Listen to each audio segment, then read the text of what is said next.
Hey, Scott. That's what I understand. How's it going? Yeah, yeah. So I was walking and I saw them pulling the pontoon out at Matoska, and then they had the jet skis sitting there too. And a mixed match group of jet skis, and they had the logos on the trucks. It was really. You do have jet skis. Mike and Well, Mark. I guess I didn't ask. I was just assuming that was part of the discussion before, where people talked about it tonight. Okay. Okay, I'll make And there's a few of us like, wow, it's kind of big. Yeah. Oh, yeah, I gotta add something to your Jim. Anything that forces like stop. Uh-huh. It's weird, but I don't know if they just are paying for the pontoon too. They're calling for a jet boat and a pontoon, not the jet skis. Not the jet skis, but yeah, good point. I just think we should know what's out there. And then they're the only ones renting jet skis on the lake because Tally's doesn't. No one else does. Oh, I got your email about the I feel like cell phone. like a big Yeah, man. then I can send you my cell phone number. No, that's good data. We should just don't instead of post them anymore or anything. We should just don't. Hey, Mark. There might be some. Actually, send it to the White Bear Lake Conservation District email. And that's, in the past, that's just been like our funnel point. Okay. So then one of the administrative assistants will Right, then yeah. forward it on to the entire committee. We had one, I would try with that. Okay. Or just leave it on there, people will be monitoring it and doing it right now. Right, okay. Yeah.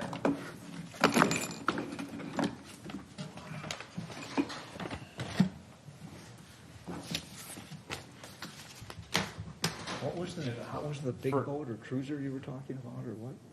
The barge.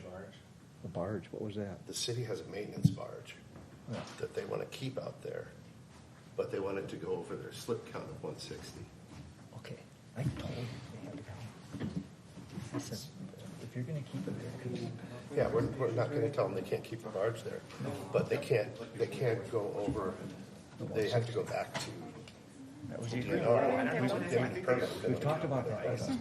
They think we're It's not super. in their boats.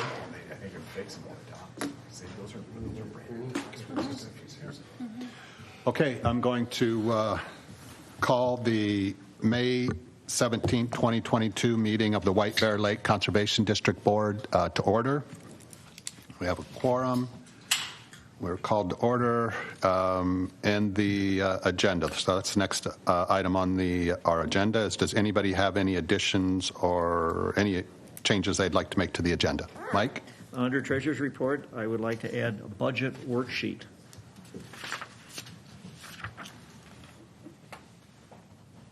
Okay. I would like to add, under Lake Utilization Committee, City of White Bear Lake Maintenance Barge.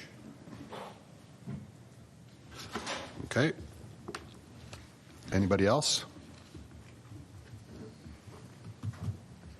Okay, well, I'll make a motion to approve the agenda with the changes.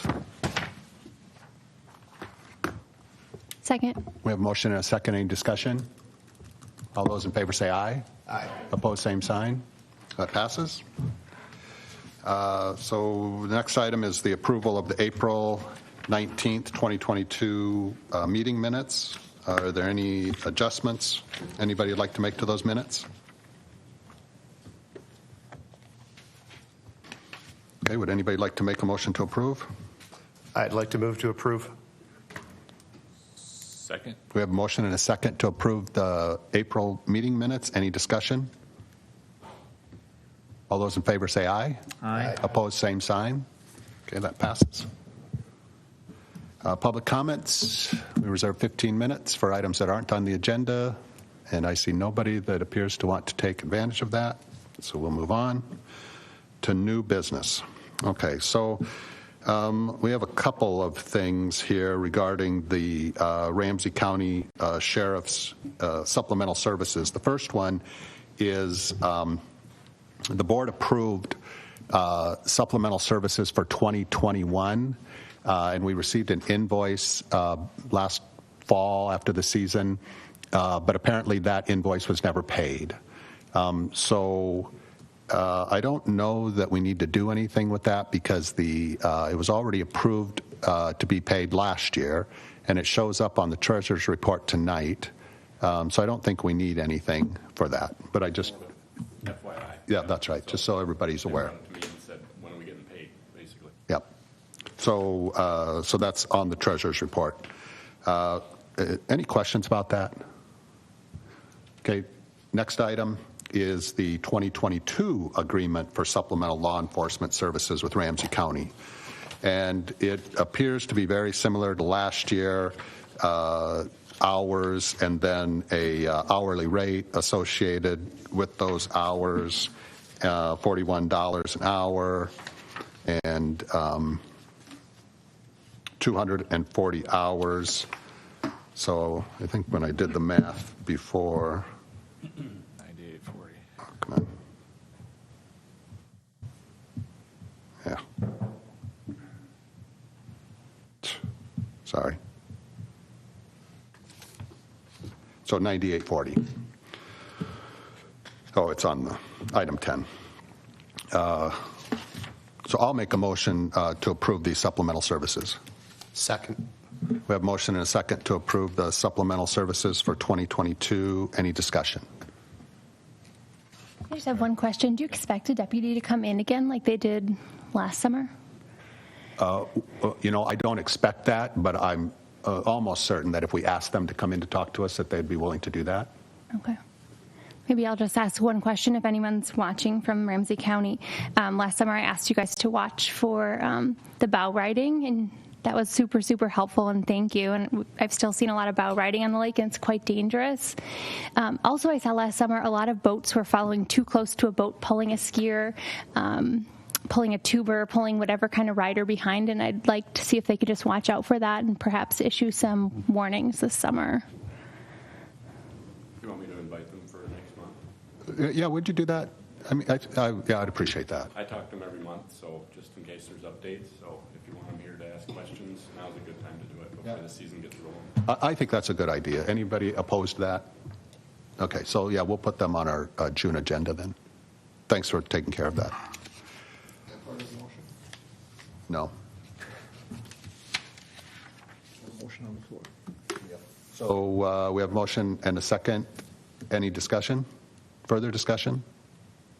All those in favor say aye. Aye. Opposed, same sign. Thank you.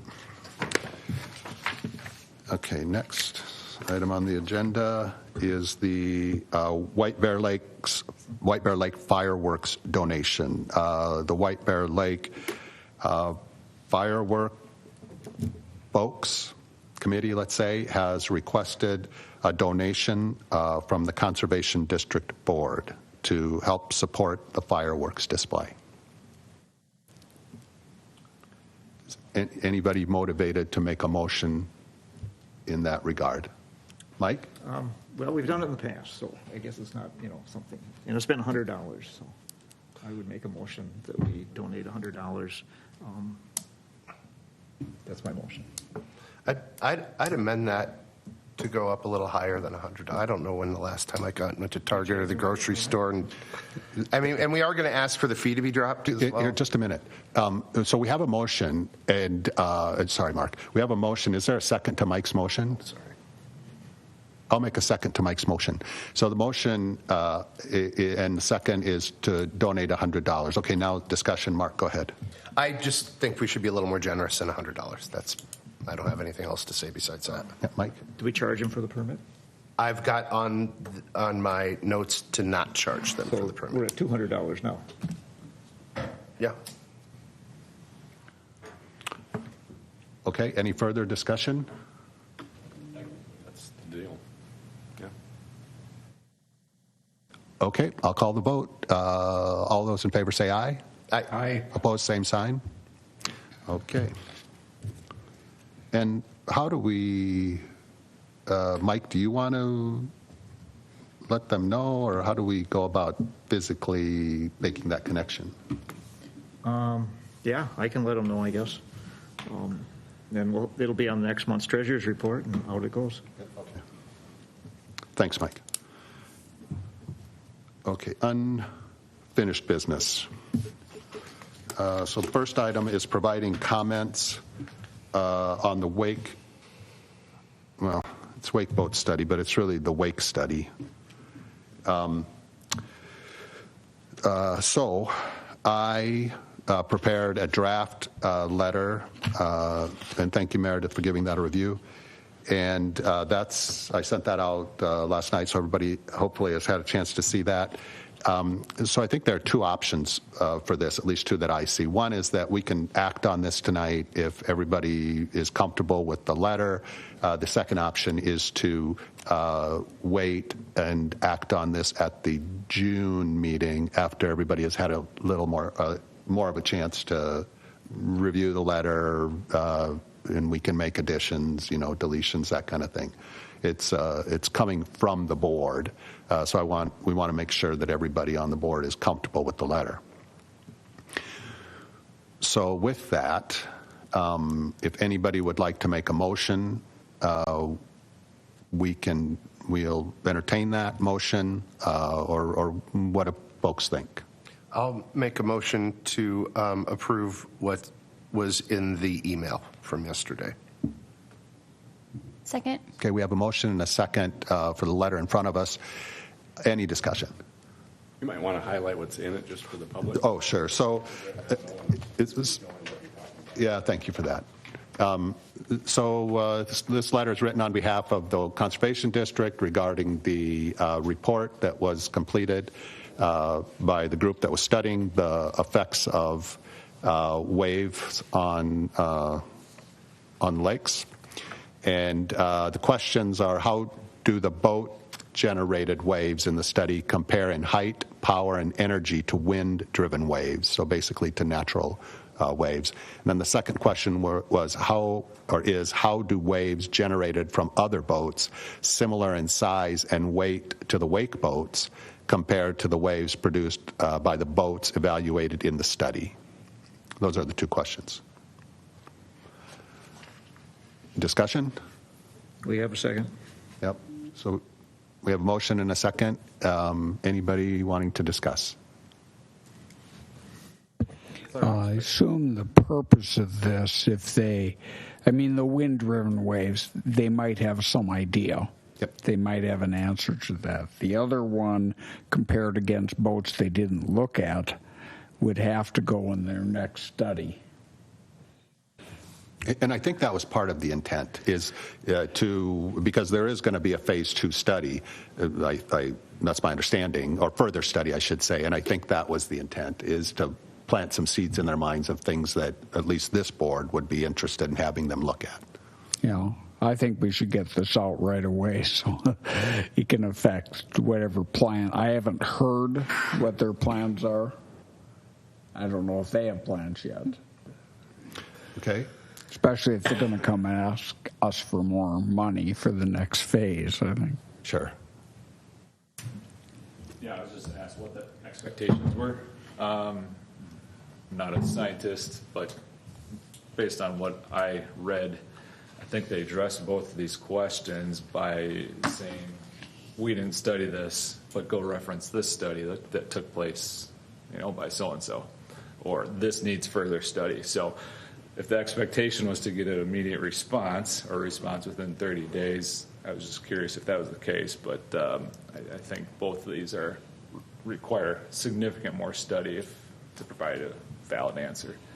So Yeah. And again, my understanding, I think, is that we're not looking to pin anybody. Yeah, right. It's more that, hey, these are things we're interested in. You are the smart folks. Can you help us with these questions? For sure. Yeah, I wonder if it's worth mentioning that we contributed $2,000 to their study.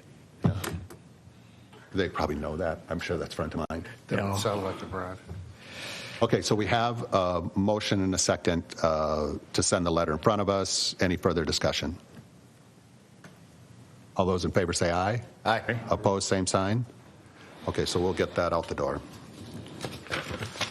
Okay, next item is the administrative assistant position. So we had, I believe we had a total of 7 applicants. One of them dropped out, realizing that this wasn't the job that they were after. So even before we evaluated the applications, they dropped out.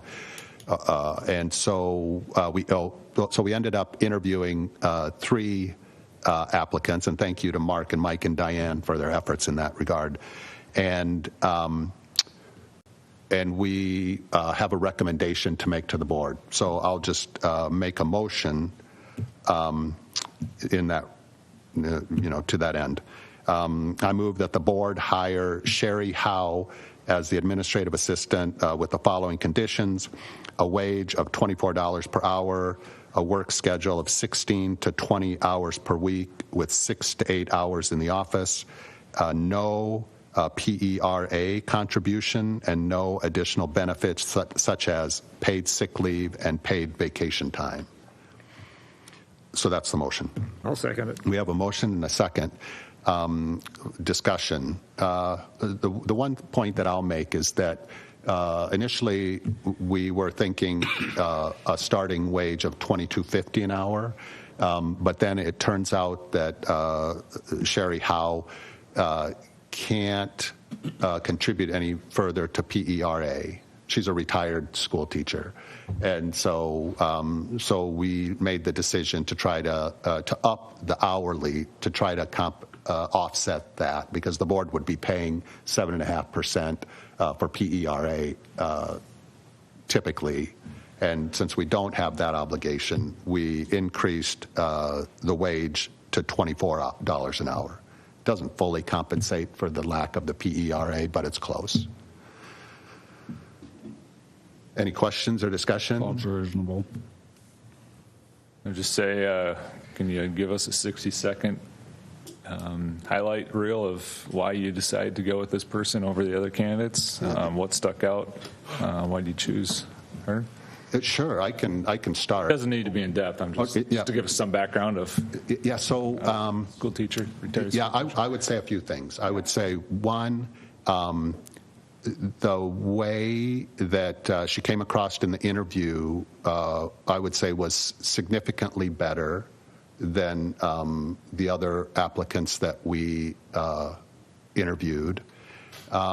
And her level of interest in the job is pretty significant, just based on the thank yous that she sent for the interview and the response that we received when we extended the offer.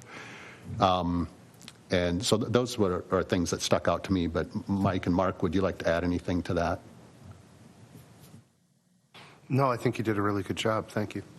I think she's really qualified. They were all qualified, but she was my first pick, too. She's a retired school teacher, very organized, ready to, not afraid to do the work and very personable. So she'll be really good with the public, too. And one other thing I'll add that was, at least I think, important to all of us that were in the interviews is this idea that we had some applicants that were looking for a second job.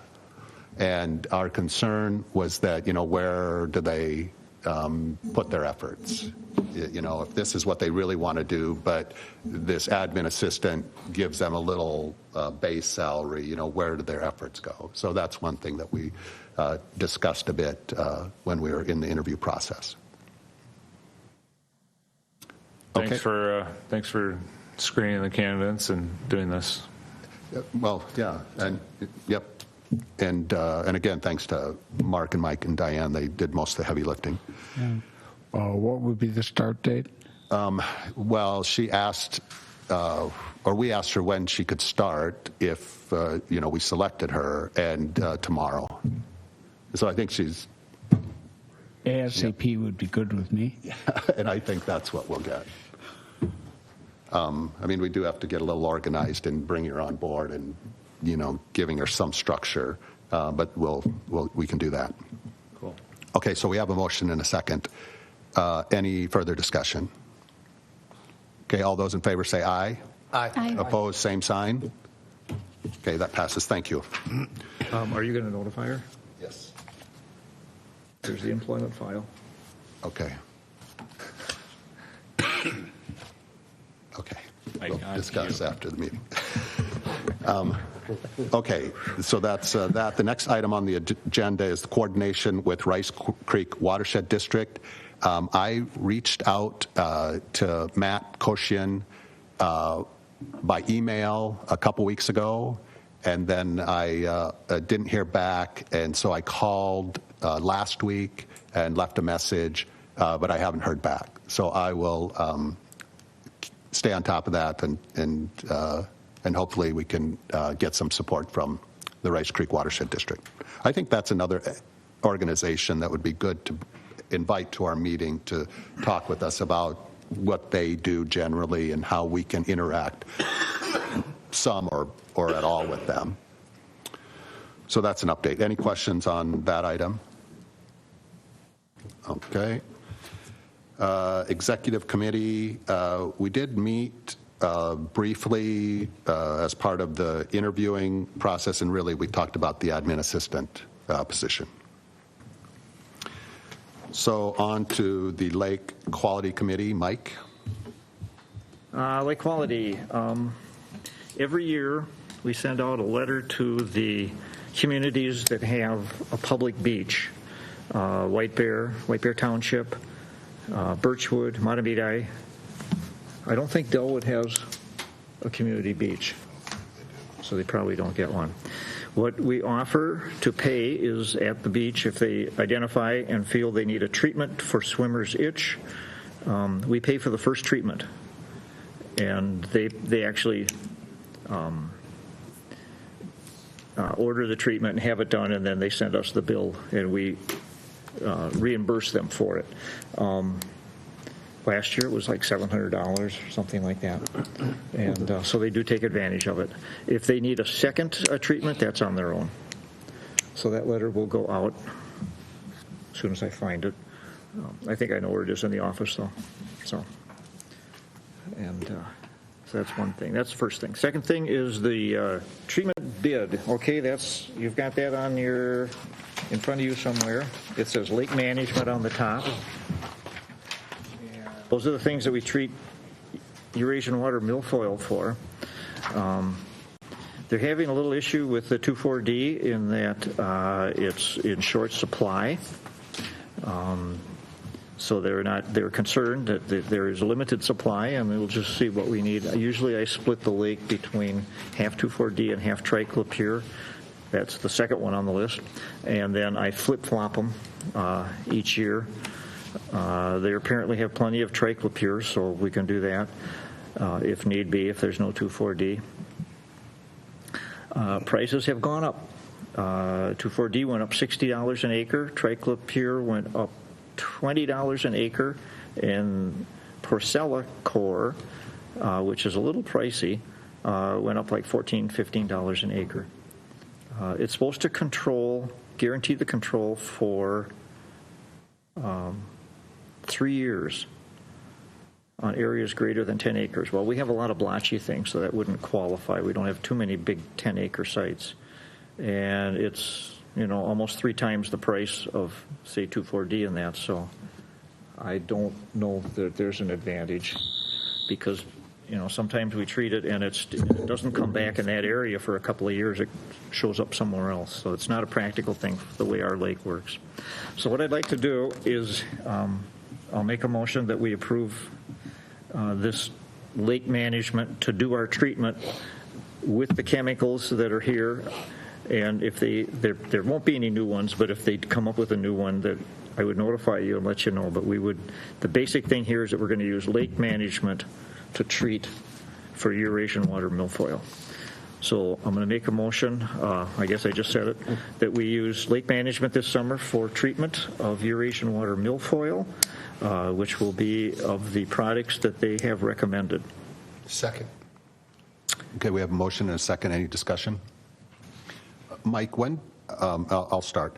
So can you just remind us about the process that we go through to get to the end here? Okay, well, last month we approved the bid for the survey with Steve McComas. And that will take place end of June, usually the end of June. We try to do it fairly early, unless the weeds are not growing very fast. And that's something I have to go out there and physically do and check. And so if they start to pop up, and actually the water's warmed up quite a bit, if they start to pop up and it looks active and the milfoil is growing, then we'll get out there and do the survey earlier. But generally, it's the end of June, first couple days in July. I think we've only done it once or twice after the 4th of July. But we like to get it done and then get the treatment in right after the 4th of July. Usually the treatment's ready to go before the 4th of July, but the lake is so busy, and when they put the treatment in, it's in the water column. You know, we put it here, and the top of the water is always moving, but the bottom doesn't move as much where the treatment goes. But on the 4th of July, there's so much boat traffic that the bottom part does move. So we would not treat like on the 2nd or 3rd of July. We treat after that, which is generally when we've been treating.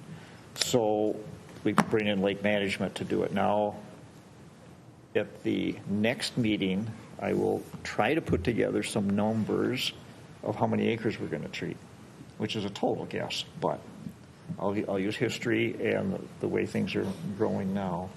And then I will ask for permission to spend up to a certain dollar amount at our next meeting. So we've approved the surveyor, we've approved the applicator, then we have to approve the actual application. Is that what you were asking? Yeah, and then also, so how does the DNR come into the process, and how does any grants that we've received enter into the equation? Okay, so the grant came out, the opportunity to apply for a grant came out in February. I think it was February or March. Anyhow, and after the first of the year, because we'd been getting permits from the DNR, in January they say you've gotten a permit, do you want to renew it? If you don't, you'll have to start all over and go through the whole process and all that kind of stuff. And so you have until April or something to do it. So I wait and I get the grant because that's part of it. You have to have permits. So when they offer the grant, then part of the application to get the grant is you have to get your permit updated. So I update the permit in February for this. Now the permit is only good for a certain amount of time, so it has to be renewed. But they approve it with the option of renewing it when the treatment comes. And then, once the permit has been accepted, then I can apply for the grant. And I apply for the grant, and that's a bunch of paperwork. And then I wait to hear back from the grant, because if you start doing something like hiring McComas or approving this before you know you're going to get a grant, you can't use that money against the grant. So in other words, the grant has to come first. So everything that we send them has to be dated after we receive the grant. And then the money is held in escrow for us until we pay our bills and then send them what we've paid. So does that make sense? You follow? Yep. Okay.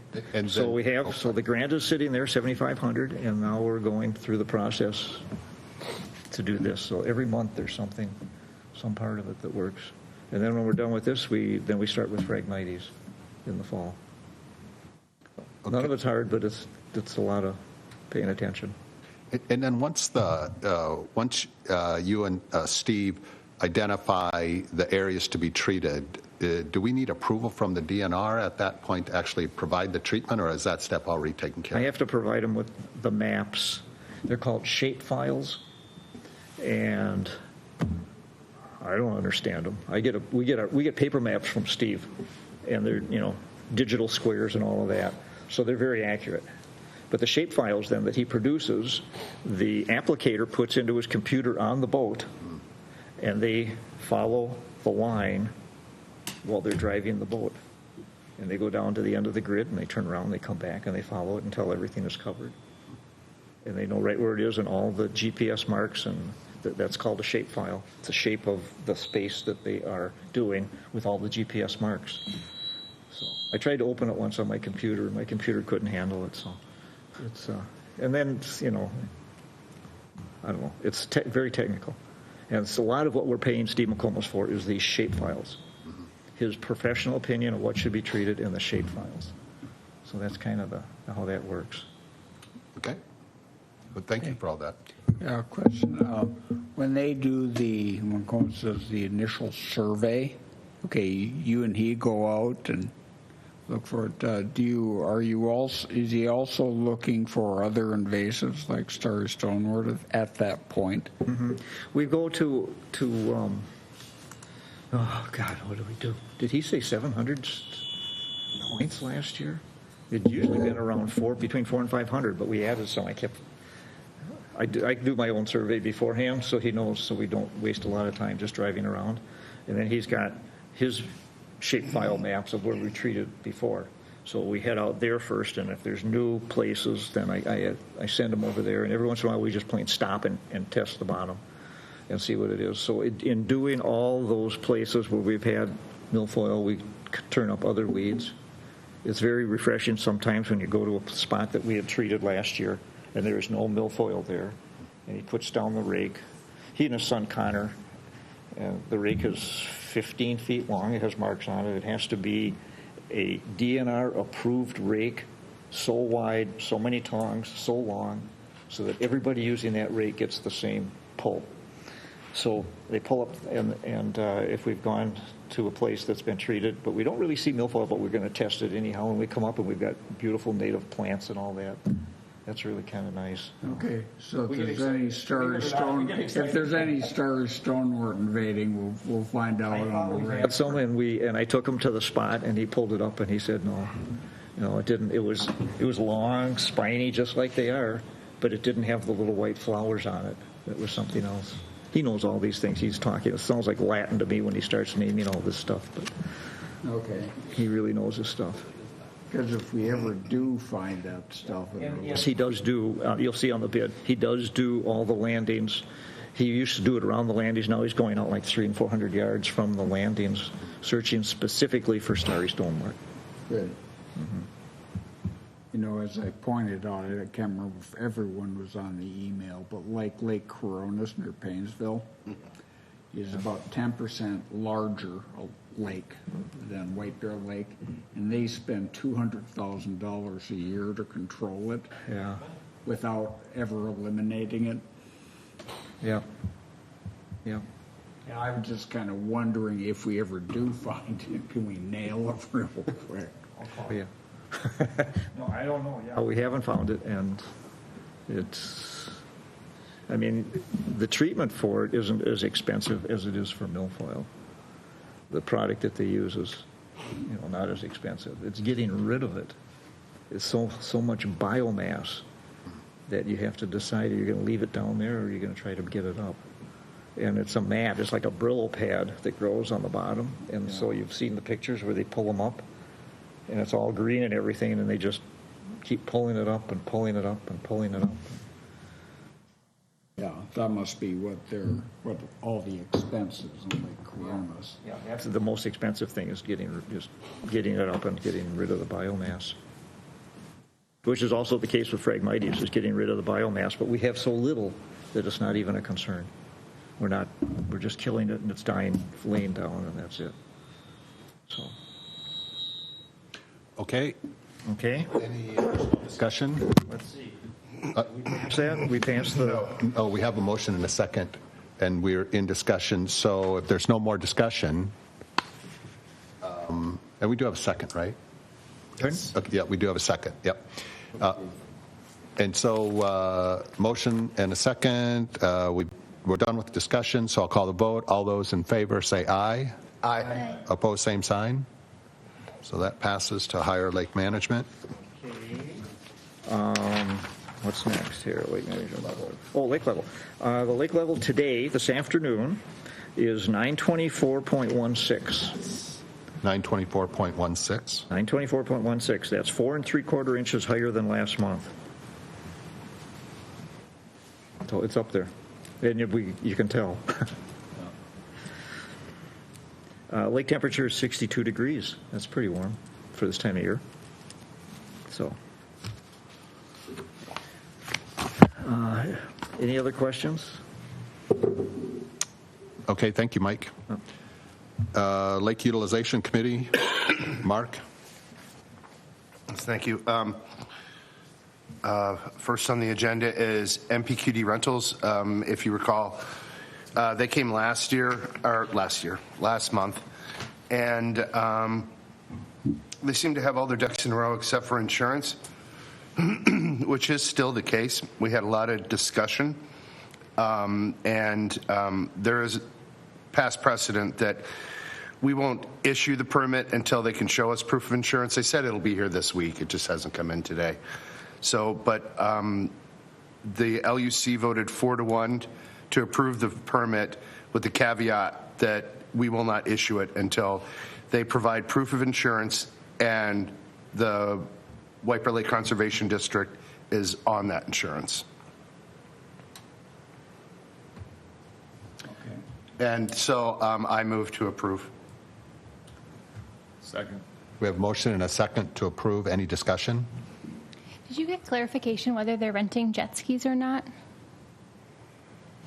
I did not, but that's not on their application, so they would have to amend it. I think it's just 2 boats. 2 boats. That were on That's there. all we're offering is 2 boats. And that's all they have permits to park Okay. over at the place. On their website, they do have jet skis. Yeah, they've been out there. Yeah, and I've seen the jet skis out there. I don't know if they're using them personally or if they're being rented, but Okay. I will, you're right, and I will make a it's not note going to to change the ask. cost of anything. It's just for us to know, are they renting jet Yeah. skis too? I don't know. Yeah. And is that under the same NPQD, same company? It's on their website, Umbrella? yeah. Okay. Very good. Are they identified? You said you saw them out there. Are they identified somehow with MPQD markings or? Chris has seen them Guys too. that were there last month. Oh, identified by the drivers. Yeah. Okay. And I think they're just out there having fun, so it could be them just. And they were driving the jet They skis? were driving. It Okay. wasn't like they were rented. It was like to get the one guy who presented and his buddies. No, I saw them out there over fishing. And they have like the logo on their trucks at Matoska, and they're pulling jet skis. Okay. I have no idea if they're renting. They just show they're renting them on their website. All right. Okay, any further discussion? All those in favor say aye. Aye.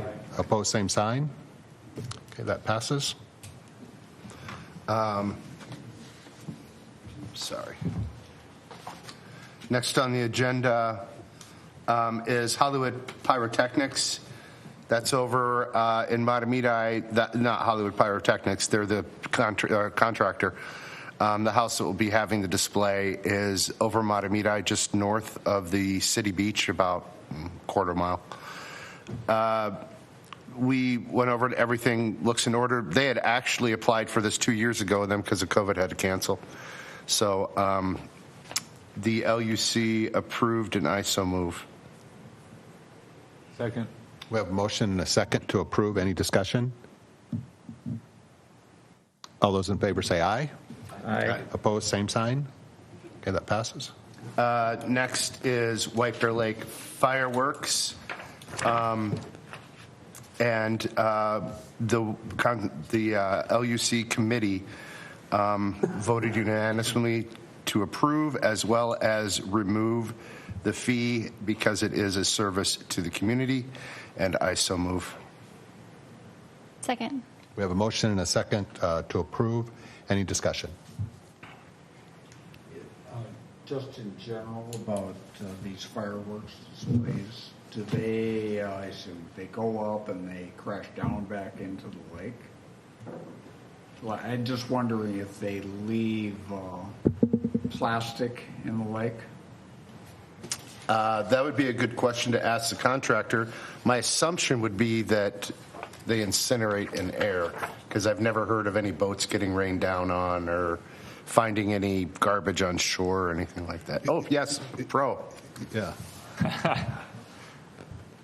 Board, with all due respect, I kind of like to shoot these shows, so I know a little bit about what goes into the air, and there is no plastic that goes up. So These are largely, if there are shells at all, they'd be ball shells and small cylinder shells, and that's essentially paper and chemistry. So a lot of it will burn up. What will hit the water might be a little bit of clay from clay plugs, which would obviously sink, and then whatever little tendrils of paper and casing. So all biodegradable, all safe, and yeah, most of the stuff that comes down is not going to present any challenges, and certainly no plastic. Well, that's good to know. I don't want to be the Grinch that says we can't have. That's a good question. Plastic comes down, it hit something when it was in the air, and it was not intended. So watch your drones. Yeah, and just to build off of that, or reinforce it, I should say, the application for the private fireworks says that rice paper with rice paste fallout, both biodegradable, would be left behind. There's no plastic used in the fireworks shells. Oh. Okay, so we have a motion and a second to approve. Any further discussion? All those in favor say aye. Aye. Opposed, same sign. Okay, that passes. Okay, the next one I'll try to explain is it wasn't originally on the agenda, it was just put on tonight. I have a letter in front of me sent to the Conservation District, and it's from the city of White Bear Lake. And they have a barge, and it sounds like some kind of maintenance barge, but they can use it for all sorts of things. Apparently it was used in a drowning rescue last year. It also has a pump on it if they needed to use it, if the fire department, who does have a boat, but if they needed to use this barge, they possibly could. We discussed it quite a bit at the LUC committee, and our thought was this, that we have no problem with the barge, but you still have to keep in compliance with your DNR permit.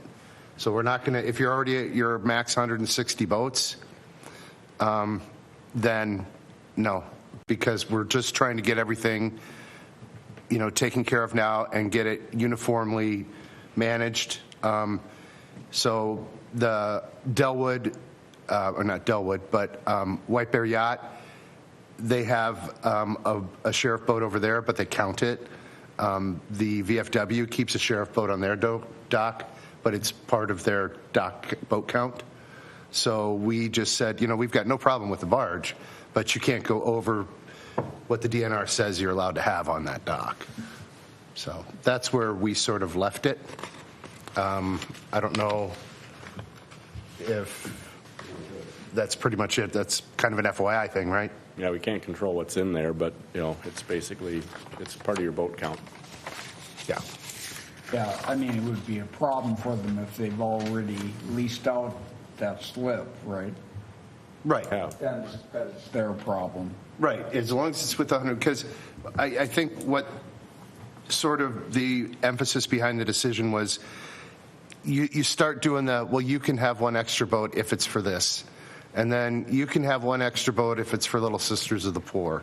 And then you can have one extra boat, and then the boat creep just keeps creeping in.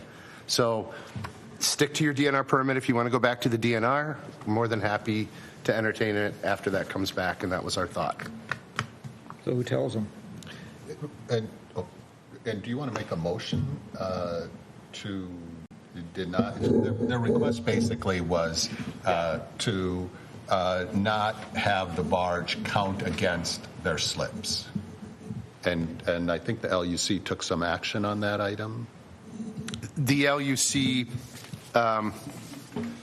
okay, so I'll make an amendment to go forward for their request for the barge is no issue with the barge. They just cannot override their boat count as approved in their permit by the DNR. Do you want to put that in the form of a motion? I make that motion. Second. Do we have a motion and a second? Which you've heard is to not, if the city wants to keep a barge, it needs to be it needs to be one of their slips, approved slips. Any discussion? Mike? You referenced the DNR permit, but they're not in compliance with the DNR permit, are they? Yeah, for boat count?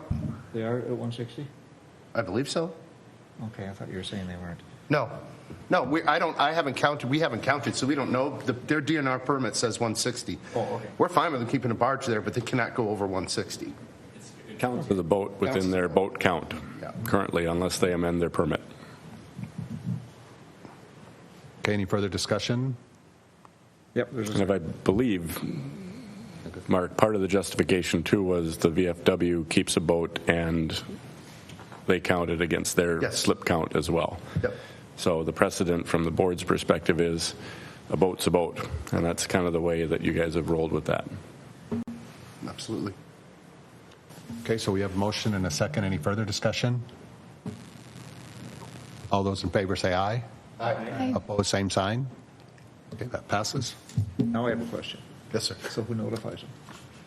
I guess I'll write Rick an email. Okay.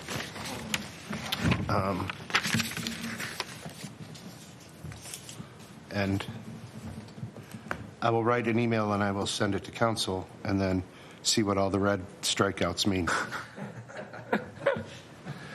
Other than that, something else that was discussed, just again FYI, is that now that we're keeping everybody within 300, all of the docks except for one said they're more than happy to use the city's engineers to shoot that line. And we're going to ask the other marina who is not going to use the city or has the option to use the city to do their own and have it back to us by July 4th. And this is just confirmation that the commercial bay docks are within the 300 feet from the ordinary high water. Okay, any questions for Mark? Thank you. Okay. Lake Education Committee, Scott? Okay. Update on the Adopt a Drain Challenge. It was, we snapped another set of statistics from the statewide program on May 10th. And we found that the number of drains adopted increased since last month when there were 365 drains adopted and is now 386. But we would really like to reach 596, which would be a doubling of where we were in March. So we have to keep up the pace. I have been sending this update to the cities every month, and I will continue to do that. So right now, so that's where we are. We're a total at 12.6% of adopted drains.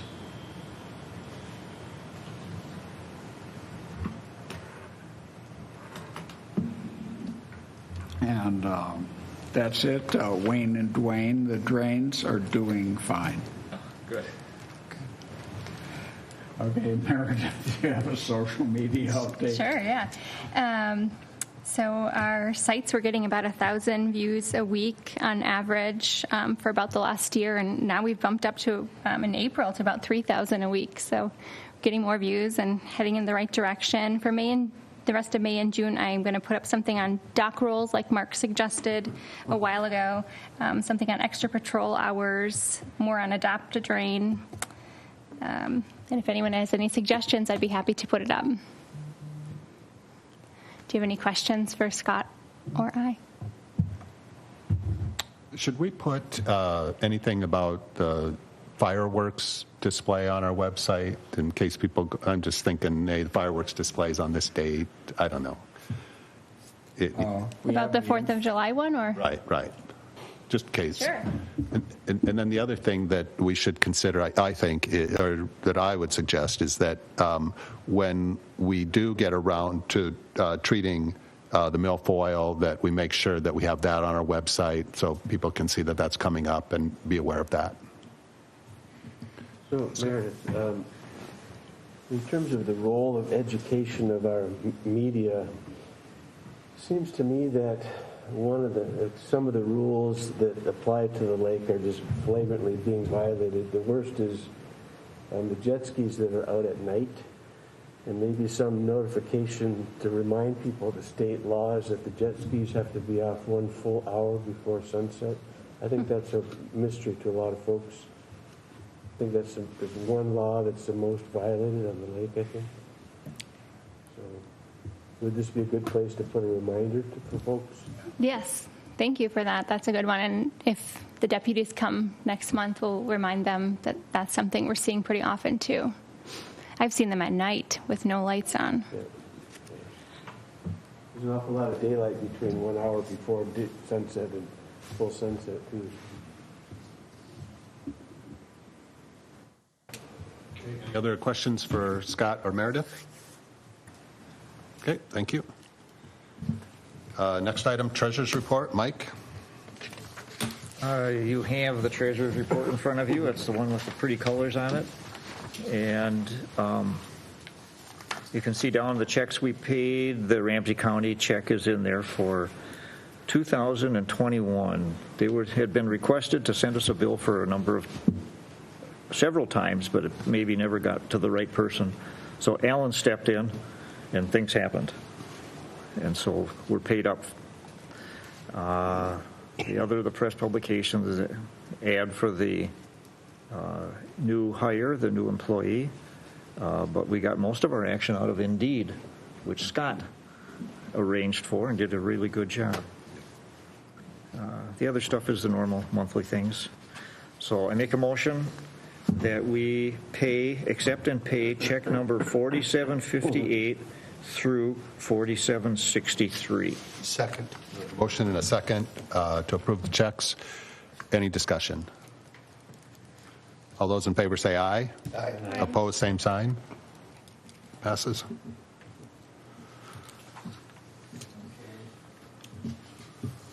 The next thing is the QuickBooks support proposal, which I do not have. I have. I will turn that over to Brian. Okay, so we received a proposal from CHE, which is Charisse Enterprises. They're in White Bear Lake here. And as you'll recall, last month we approved up to $1,000 to get them engaged with activities that would support the board.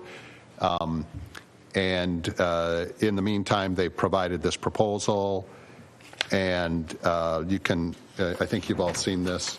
There are three items, basically. The monthly bookkeeping support, which is estimated at $348 per month, an estimate to assist with the 2020 audit that's ongoing, and that's at $435, and then an estimate to assist with the 2023 budget preparation, and that's at $348. We've talked about this just casually, and we may not need the budget prep support, and I don't think we'd request that from them. But the other items, I think, would be good. So I would like to make a motion that we engage CHE to support us with the monthly bookkeeping and the audit support. And I would like to move that we add another $1,500 to that effort, which would bring the total from the $1,000 previously and the $1,500 to $2,500. And that should cover us for 6 months of bookkeeping and the audit support. And is there any training? Okay, moment. So that's the motion. Second. Okay, we have a motion and a second. Scott? Yeah. Is there any training included in that? Because we know that Sherry doesn't have expertise in that particular software. Right. And we've discussed that with CHE, and they are not in a position to train somebody. But I think that just based on our conversations with them, that there is a willingness, I'm sure it'd be on the clock, to answer questions or to let somebody look over their shoulder as they're working with QuickBooks. But I think as far as the QuickBooks go, the board may need to consider the idea of finding some outside training, whether that's a webinar training or something that can be done online for Sherry Howe. Yeah, I suspect there are many sources of that because it's a very common piece of software. I would assume that as well. Okay, any further discussion? That was a motion. Yes. And Mark was the second? Yes, sir. Okay. Okay, so no more discussion. All those in favor say aye. Aye. Aye. Opposed, same sign. So that passes.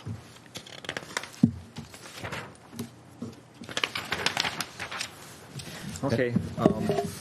The last thing on the handouts is the budget worksheet. And that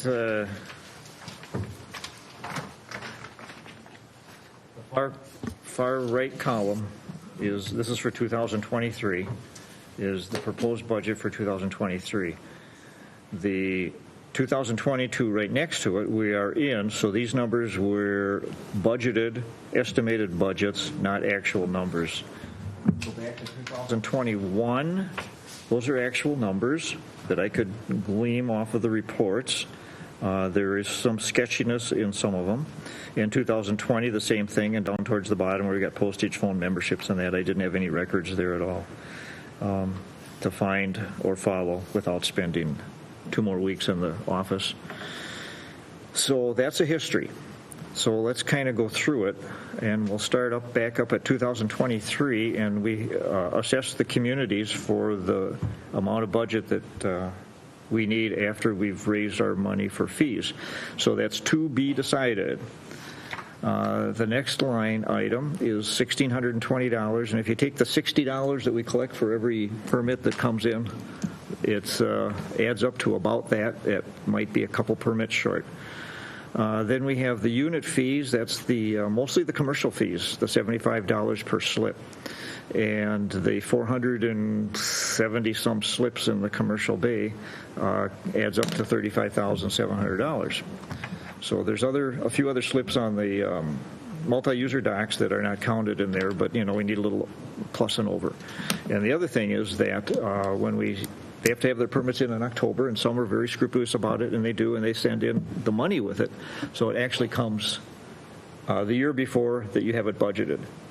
But then you hope that the year you have it budgeted for, that they come in October, and it rolls in and just kind of keeps rolling over and over. So the average would be about $35,700. We get tons of interest on our $50,000 note at $11. Water Patrol, we had been at $492, and we doubled it. And so that's where the $980 came up. We used $10,000 as a nice round number. Water quality testing in 2022, you see there's $1,000 there, and we were going to start a regimen of water quality testing, and then Brian found out through his research that Rice Creek does it. So we didn't put anything in there for 2023 because I don't think that we're going to have to worry about it. Eurasian water milfoil treatment, you can see the up and down of that. We go back to 2020, it was $5,700. 2021, it was $25,000. We budgeted $12,000 because we had over budgeted, let's put it that way. For about the last 3 or 4 years, we'd over budgeted. So we only budgeted $12,000 for this summer. So I'm going to come pleading to you on hands and knees that we might need more money out of the general fund for that. And I think I alluded to that last year, but there's some new members here that would be new to them. So for 2023, a average amount that we usually spend is about $25,000. So that's right there. Now, the grant that we get would reduce that but if we go over 25,000, it helps keep it close to the budget. So these are numbers, that's one number that we don't know. It's a big number, but I'm going to say we're in the ballpark. We're safe at that number. The survey, the Steve McComa survey is 3,600. That's a set thing. Phragmites, when we first saw it in 2020, we waited till 2021 to actually do something. We budgeted 2,500. Anoka County had asked for a grant from the state legislature, and they got a bunch of money. So they notified neighboring counties, and I got wind of it. And so Anoka County actually paid for their treatment in 2021, and they still had money left over, and they paid for the treatment in 2022. Both times it was around $900. So I think they're out of money. So I budgeted $1,000 for 2023. Lake Education, Scott said 2,500 would do it. 600 of that is the cable cast that we pay $50 a month. So he really has 1,900 to help. Between that and the wire belt, right? Yeah. And then Dwayne and Wayne will use some of that? No? Okay. Other things, there's then the rest is for whatever projects we might do. Yeah. On occasion we've done signs or this and that, but I can't predict what we're going to do. This Wayne and Dwayne here didn't cost anything. Okay. That's just my computer. Yeah. So. This is a lean budget, and we're thinking about deficit spending besides that because our fund balance is. Can I mention that we were going to take that extra boat inspection out of the education too? So maybe we should up it just a little bit because we did, if we have the chance to do more boat inspections with Ramsey County. I might have missed next year. Let's see. If we go back I think I missed boat and find what it inspection. was. Boat inspection is a separate line item. Okay. So I got to add that in there. Right? We want to do that again, 2,500? I think we should budget for it just in case. I think it's worthwhile. I think so. 2572 is what we had for the 100 additional boat inspection hours. 2,572. True. Okay. I'm glad you brought that up. Yeah. Okay, buoys, that's putting out the shallow water buoys. We pay somebody $250 to put them out, $250 to take them back in, and sometimes you have to replace some chains in that, so there's another $100 in there, so we're at $600. Swimmer's Itch budgeted $600. We were at $771 last year, so we'll see what happens. Pay the extra. Administrative services, these numbers I'm not sure are correct because I can't believe that we were at, in 2020, 45,000, then we dropped down to 24,000, and then last year we were up to 41,000. But if I took Sherry at 18, average of 18, we said 16 to 20. I took an average of 18 at $24 an hour for a year would be 21,000. That's where that came from. Minnesota UC Fund is threw in $100. It's been as high as 90 and as low as 42. And what is that, Mike? Minnesota Unemployment Compensation Fund. Thank you. IRS, we have to pay. Well, got to pay a little bit of that. Like I say, I don't know why it's 3,500. Well, that was an estimate, so 1,300 is a little more accurate to what we've been doing. Legal services stays the same. Insurance, League of Cities, $1,000 is average, and then we actually get a refund if we overpay it. Miscellaneous, okay, here we go. Miscellaneous services. So I put in Charisse if she stays on at 370 something a month? 347 a month?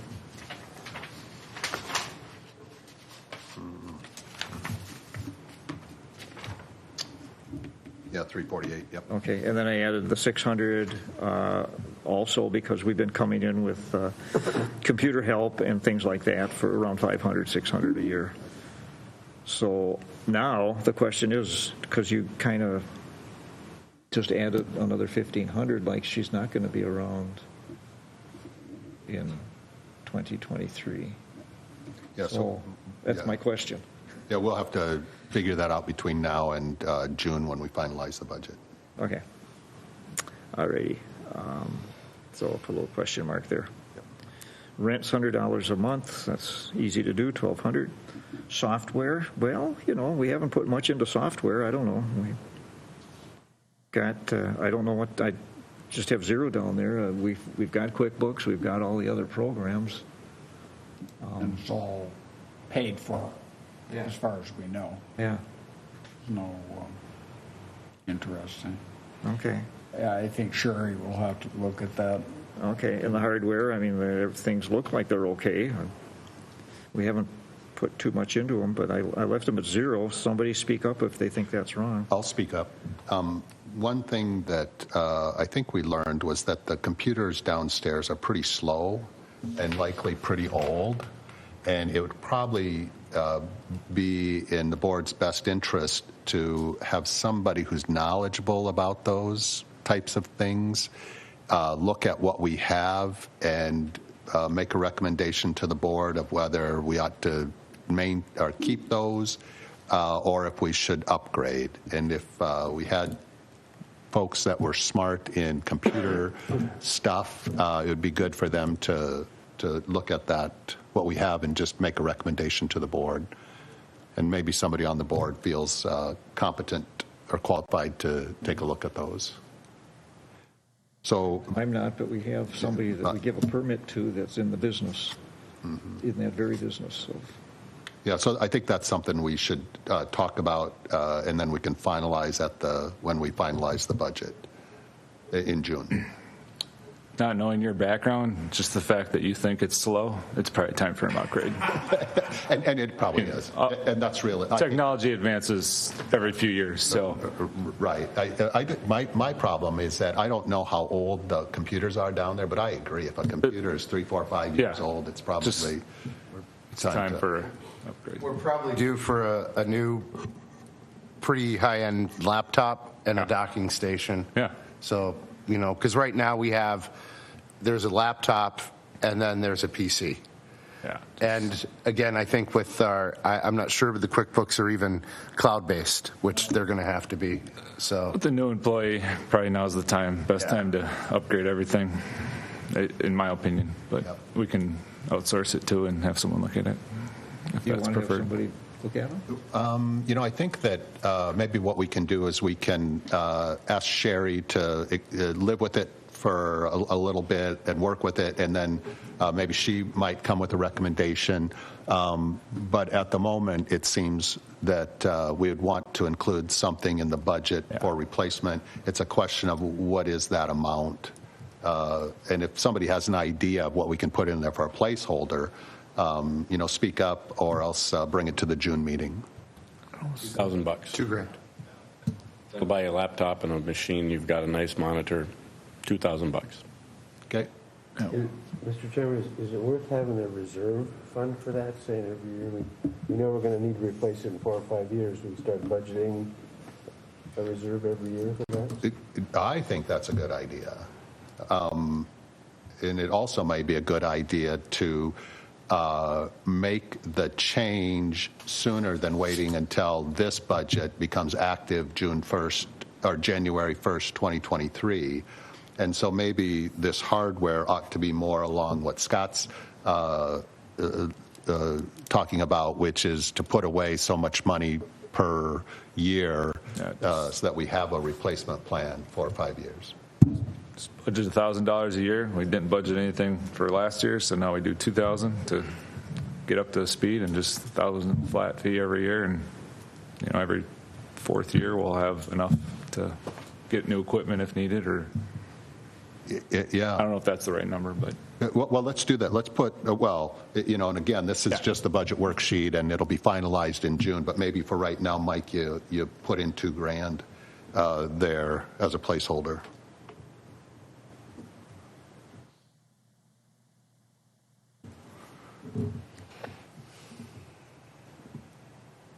Okay. Supplies, 200, it's kind of in that range.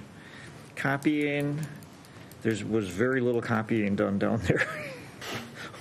And so We threw in $100, and that might even be might be low.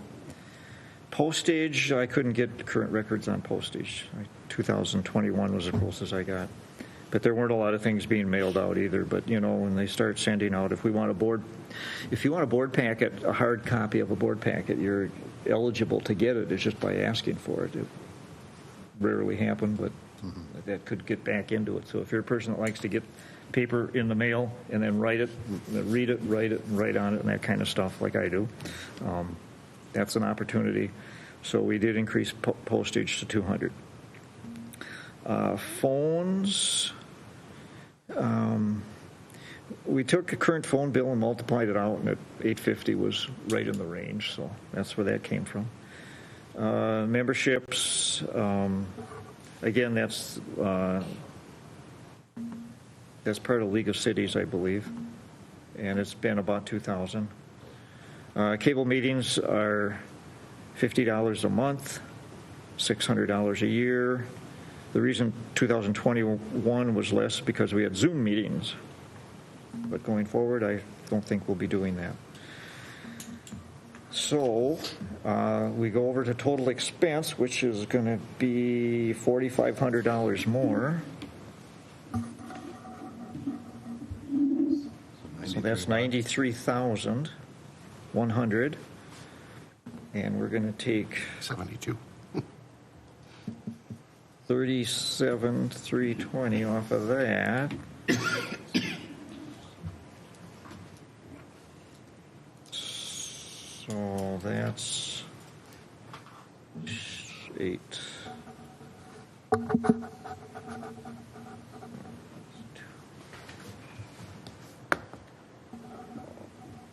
55,780. 55,780. That's what I got. So we'll say 55. So we're at 55. We have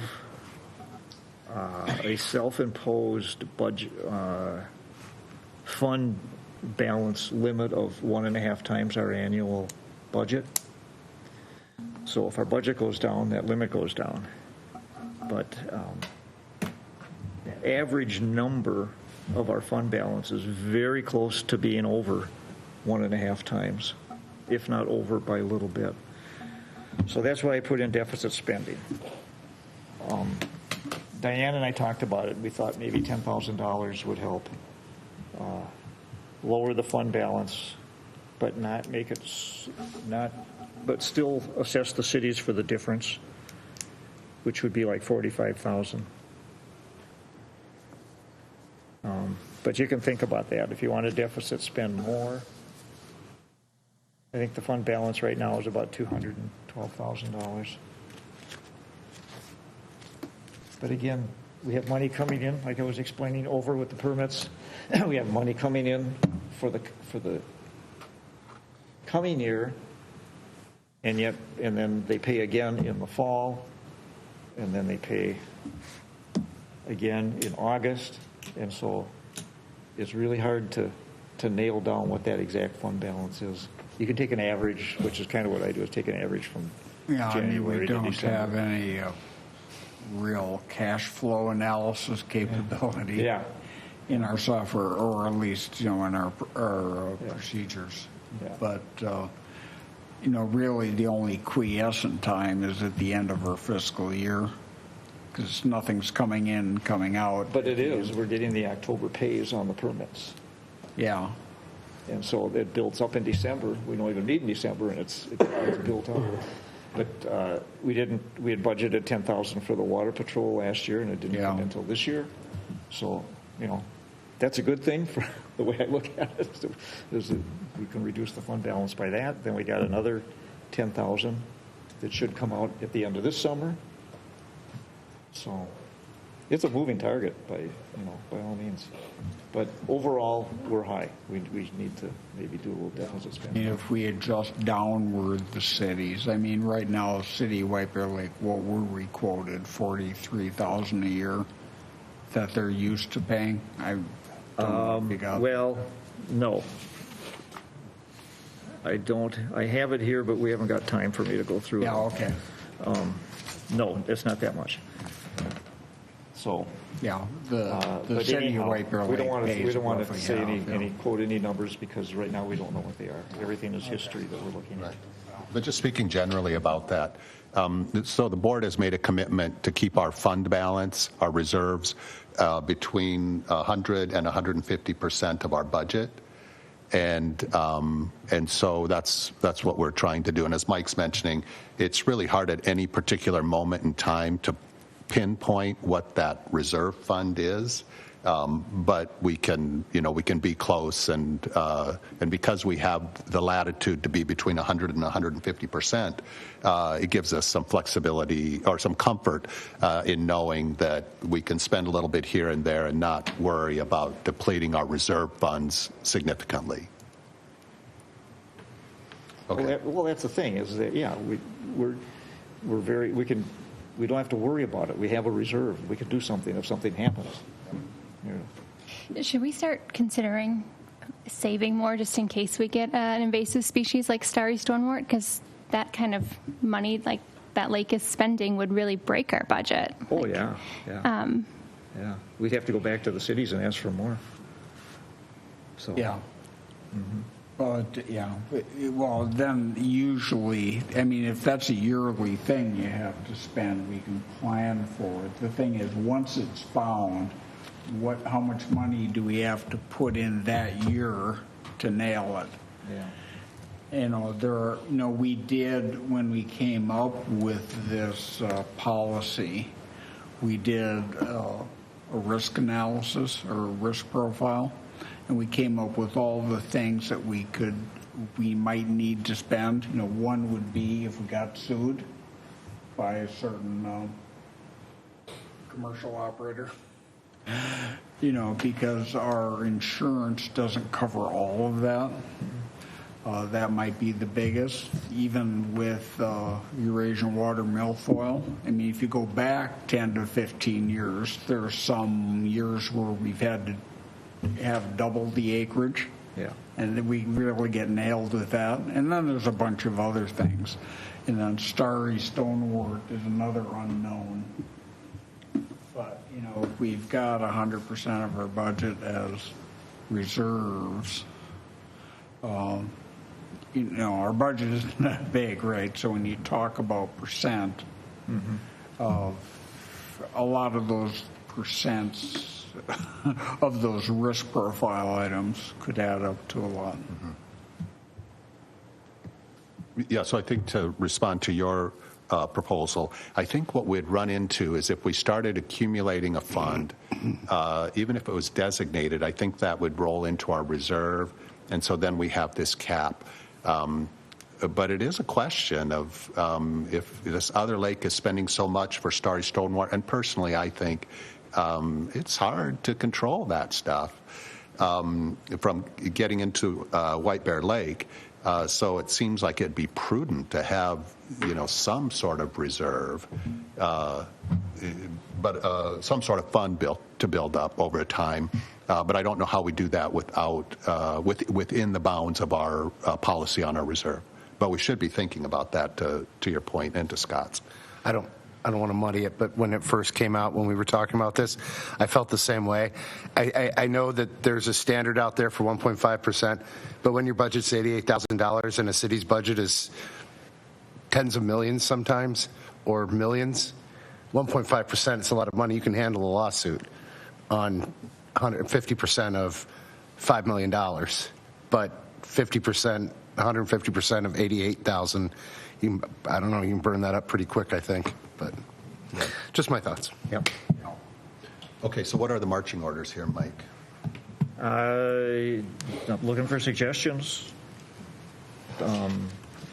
We're down to, should we deficit spend or not? Yes. And so how would you, but we're not looking to make any decisions tonight, are we? Well, no, but we're looking for suggestions so I can put another, I think it's a really good idea to pay last year's Ramsey County for the $10,000 and then do another $10,000 to deficit. I mean, if we're going to stay below our 150, and then, as was stated before, if all of a sudden something hops up next year and we're like, oh, crud, we're probably not going to have time to deal with it that summer, but the following year, hopefully you can get it in the budget so the cities get allotted the overage. Yeah, that sounds like a reasonable approach. And then when we write the little letter to the cities, we can tell them what we're doing. Yeah. And so if, and Mike, if I misspeak, you tell me, or you chime in. So I would say, everybody, think through this now that you've seen the numbers and and it's, front of mind for you. And maybe within the next week or so, email Mike if you have ideas for, I think this should be this or this should be that, so that Mike can redo this and bring it to our June meeting.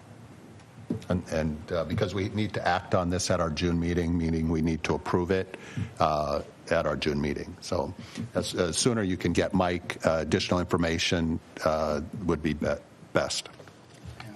It'd be interesting if there's some way, I don't know what the accounting standards are, to have actually, these accumulations, like for hardware and stuff. Is it possible to have a reserve account that's separate from a general reserves? Is there a way to do that? Right. I think that's right. And I don't know. Just be a restricted use account. You wanted to dedicate it to, alien, species, that sort of thing, against that reserve commitment. Yeah. Be special reserve. Yeah. So what do we do with that? Do we just all think about it and we discuss it again at the June meeting? Mm-hmm. Is that how we want to proceed here? And if you're going to go that route, I think it'd be helpful to get the buy-in from the cities too. Otherwise you're stuck. Let's say that you do get a massive invasion. I mean, everyone's going to be forced going back to your cities and saying, right, pass the hat. We have something that was unprecedented. We spent down this at the request of one of the cities, and now there's not much left in the tank for emergencies. So that would be the only way to do it, is to do some emergency supplemental request. Yep. And so if you don't want to do that, then you build up a special, limited restricted use fund just for that purpose. And it just sits there because they're going to pay it eventually anyway. So it's either sitting there waiting for you or it's waiting to be asked for. Okay, any further discussion on the budgeting? Okay, any questions for Mike? Okay, thank you, Mike. Next item on the agenda, Board Council report. Alan? Thank you, Chair and Board. Obviously, the big news this month is we get someone sitting over there as of next month. And I wasn't asked, but now that you've voted, I can offer. I think that was definitely the best candidate. And so I reviewed them all, of course. And for those of you who remember Miss Harrington from years gone by, I mean, she's kind of the gold standard as far as I'm concerned. Julie wasn't too far behind, but this seems like a pretty nice combination of the two. And so whatever she has to learn through online tutorials to learn QuickBooks, I think she's probably a pretty quick study with that stuff. And I think QuickBooks offers that actually through their site. So you can actually get your training modules from their website. Because obviously people, selling a product want you to know how to use it. So it shouldn't even cost the district anything. It's just a time commitment. So beyond that, you said Rice Creek. Do you want me to reach out to Nick and see if someone can come next month and do that? Or do you want? No, I'll just keep that one, but thank you for the offer. Okay. So I did reach out to the DNR and still waiting to hear who our conservation officer is. I did send out the invitation to Ramsey County, so we'll see who shows up. I don't know if you want Washington County to show up for the same deal, but I can reach out to them and see if they can send someone. Take care of law enforcement all at once.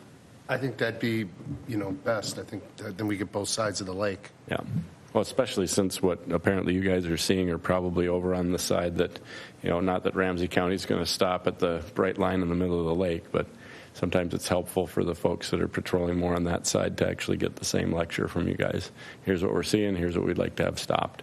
So I don't know if we actually talked to Washington County last year. I don't recall that we did. No, and I think partly, and I'd like to talk to them just because They don't actively patrol. They have a patrol boat, but they're on call. It takes them, not very long to get to the boat and into the water if they need be. So They commit no time. yeah, but I'd per like them se. to go over that process and Yeah, they're exactly what we're largely getting. reactive. Yeah. So there's a lot more water to patrol, of course, in Washington Yes. County than there is, and it's a more rural spread out. It's got the St. Croix River, it's got Big Marine. I mean, there's just much more water, so they're really spread thin. So, but I'll ask and see if we can't get someone here live. Like I said, I don't think we had anywhere on Zoom last year from Washington. We did from Ramsey. So anyway, yeah. But other than that, it's been pretty slow. I haven't seen anything come across the transom, as they say, as far as citations this year goes.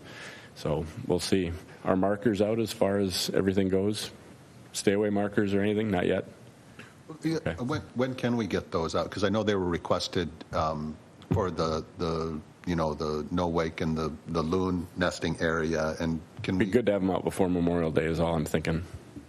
Yeah. Start of the season. And Mike, are you the key to that? Well, I handed it off a couple of years ago, but he keeps calling me back. So he has a torn bicep. So that was his excuse for last week. So I'll contact him again. Okay, thank you for that. So, and if maybe he truly does, he can't. But he's a couple son-in-laws that could do it. Okay, well, thanks for staying on top of that. Okay, any questions for Alan? Thank you. Okay. I don't have any announcements. Does anybody have any announcements they'd like to make? I just want to say thank you to Scott and Brian, Mike for double dipping, and Alan for really helping out during this period when we haven't had administrative help, and they've really pulled the extra weight. So thank you. Well, it'll be good to have somebody on board. Okay, item 10 on the adjournment or on the agenda. Would anybody like to make a motion to adjourn? I move to adjourn. Second. We have a motion and a second to adjourn. Any discussion? All those in favor say aye. Aye. Opposed, same sign. We're adjourned. Thank you all.